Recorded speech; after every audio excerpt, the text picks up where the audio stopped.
time to test my theory! I'll scatter objects at random. If I'm his sole target, then his foresight won't be able to reach them! Nighteye, I'm not giving up now! Or ever! Hello everybody, Megazard X here, and I'm back at it again to give y'all another episode review over My Hero Academia. This one being over episode 66, Boy Meets da da da da da da da. And if you hadn't already watched my last week's episode review over episode 65 of My Hero Academia, you can go ahead and click that card in the corner to check that video out, and then come back and check this one though. But overall, man, it was finally good to be able to see Izuku be able to put all of his thoughts and plans into motion for him trying to be the #1 hero and actually turning it into action as he was finally at, Sir Nightaye's place of work and was trying to get this work study in. But overall, this episode was really good, and oh gosh, the very tail end of that episode though as well. Oh man, we're just getting all of this stuff set up because we're about to get to the bulk of this meat right here, and it's gonna taste so good once we dive up into all of these future episodes though. But let's go ahead and peel back the layers back on this one though, because this one's a beefy one, and oh gosh, let's just go ahead and tear into it though.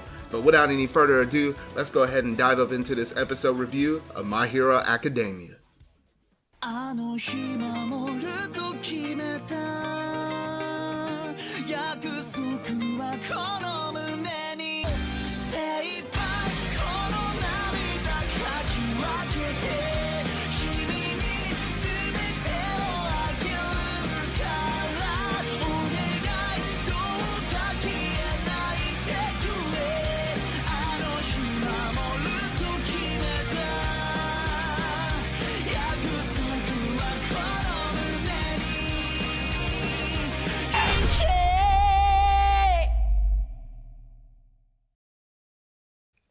So starting off at the very beginning of the episode, we were picking up from the tail end moments of the previous episode where Izuku was walking in with Tokita as he was basically trying to introduce him to Sir Nighteye and his agency though.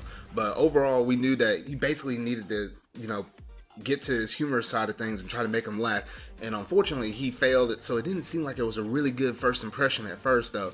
But then Izuku started noticing how much of a fanboy Sir Nighteye really is, because all the way around his room you saw nothing but posters and just articles and news letters and everything else, just everything that you possibly could think about All Might and all of the heroic acts where they've been saving people from natural disasters or fighting off villains.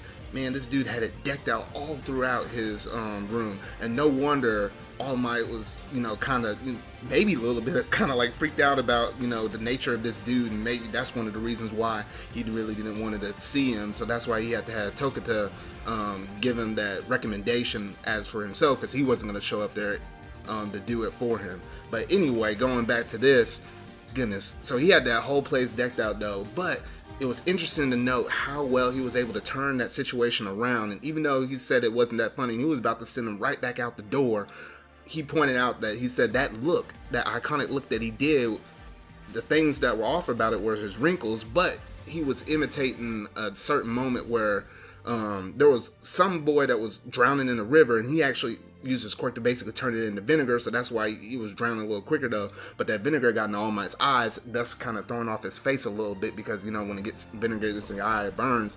That's what he was mocking. So he basically he didn't have the humor side of him in order to impress Sir Nighteye, but it was through the the passion of All Might and all these little details and things about his past and whatever. That's the part that intrigued Sir Nighteye, so that way it kind of helped the conversation keep going though. But eventually, Izuku basically said, hey, I'm here to try to get a work study, and I basically need to get this work study in order to, help my advancement in terms of me being the #1 hero. But Sir Nighteye was like, oh, okay, all right, cool. And he was basically about to stamp and, sign the document for him, for the contract for him to be able to have the work study, but he missed the paper by a wide shot. And Izuku was looking at him like, I think you kind of missed over there. And he was like, no, I didn't.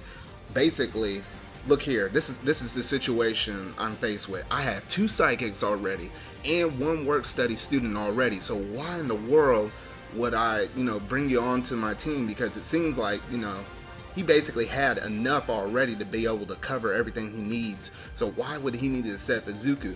He can basically see Izuku, seeing the benefit from him working underneath his work study, because it'll help him make him stronger, gain more experience on the job though. But what is it for Sir Nighteye? Like, what does he have to gain if Izuku manages to join his team?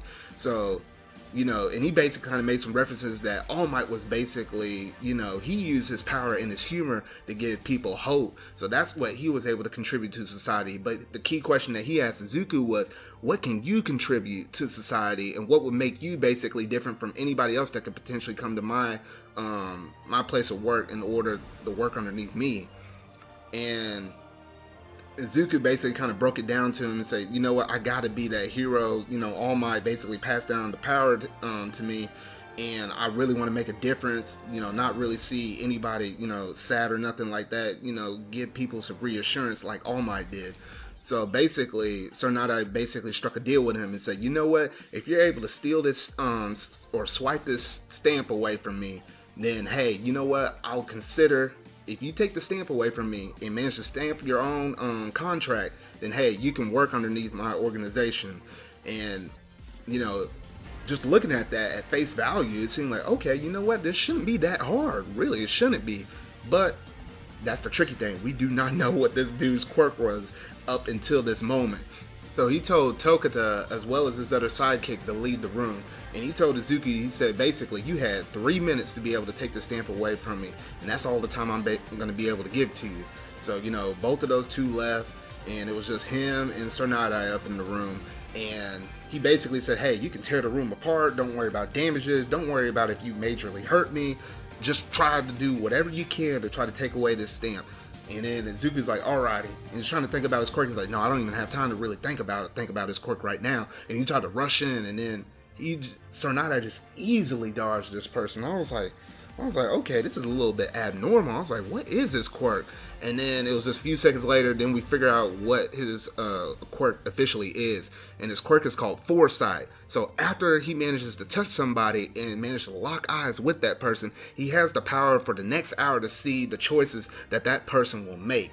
So if you think about that and put 2 and 2 together, oh yeah, it wasn't going to look good for Izuku. So basically, he can basically see every little thought and every little decision that Izuku was going to be able to make for him to try to snatch that stamp out of his hand before he can basically even do it. So that was what was giving him a lot of trouble. So basically, Izuku basically changed up his just straightforward approach and switched to Gran Torino style and using his power and quirk to be able to jump all the way around the walls and the ground and everything else, the ceiling. He was bouncing all the way around the place as like Gran Torino did, in order to try to move so fast, because he was thinking, hey, you may know what my next move is, but if I move too fast and if I can manage to get in there at the right angle, I'll be able to take the stamp away from you, because you won't be able to react fast enough, even though you may think you know where I'm going to actually go to grab that stamp. And even despite the switch up and change up, Sir Nighteye basically still sees through it and still manages to hold on to that stamp. And he basically says to Izuku, hey, fear and indecision are things that top heroes cannot afford. So he was basically saying, he was pointing out, Izuku's flaws and saying, you know what, you're starting to get worried. Now you're starting to back up a little bit. Now you're trying to think about a different approach to come and get me though. And he's like, hey, you can't have fear and indecision trying to claim that you're going to be the #1 hero like that. It just doesn't work. You can't have that being the equation for you being the hero. And the battle just kept going on and on and on. And then finally, Izuku managed to come up with a plan. He's like, well, the way how he kind of worded, he said, for the next hour, once I, make that contact with you, and he's like, for the next hour, I should be able to see any kind of, decision that you're basically made. So he was basically thinking about the words that he just said and said, you know what? Why did he say the words like that? And he's like, you know what? This is what I'm going to do. So he throws like a bookshelf off and has a bunch of papers scattered around the room. And then he says, well, maybe if you can't see me, maybe that way I can come in there and, snatch the stamp away from you. But even Sir Nighteye basically saw through that, and he still wasn't able to grab the thing. And then the whole 3 minutes expired. And at that point, Izuku was on the ground, on his knees, gasping for breath, was worn out, just like how Sir Nighteye basically predicted what was going to happen. And, the other two managed to walk back up into the room, and, Izuku was basically desperate, and he was like, well, since you really didn't manage to grab the stamp from me, that's pretty much it for you. You can basically pack your bags up and go. Essentially what he was saying, though.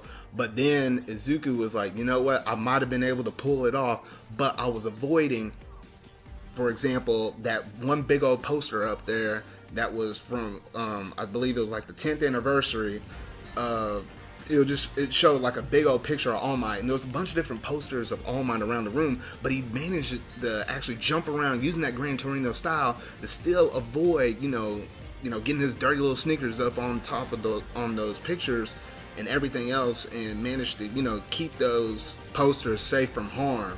And it was that very thing right there that impressed Sir Nighteye, because you can think about the posters as like other civilians that might have been in the area. If this were to so happen to be like an actual fight against a villain, he was still able to be cognizant of everything that was going on with the environment surrounding him, and he was still able to avoid messing up the posters that could have represented like a standard civilian, and managed to still keep those safe while still trying to go after his number one goal, being getting that stamp from him that could have been a symbol for trying to stop the villain. So that right there basically impressed Sir Nighteye, and he was like, you know what, here, I'm gonna go ahead and accept you. And then Izuku was shook because he thought he had to get the stamp, to basically stamp his own contract in order to get into the work study, though. But he said, I didn't say anything about if you managed to fail, I would just flat out deny you.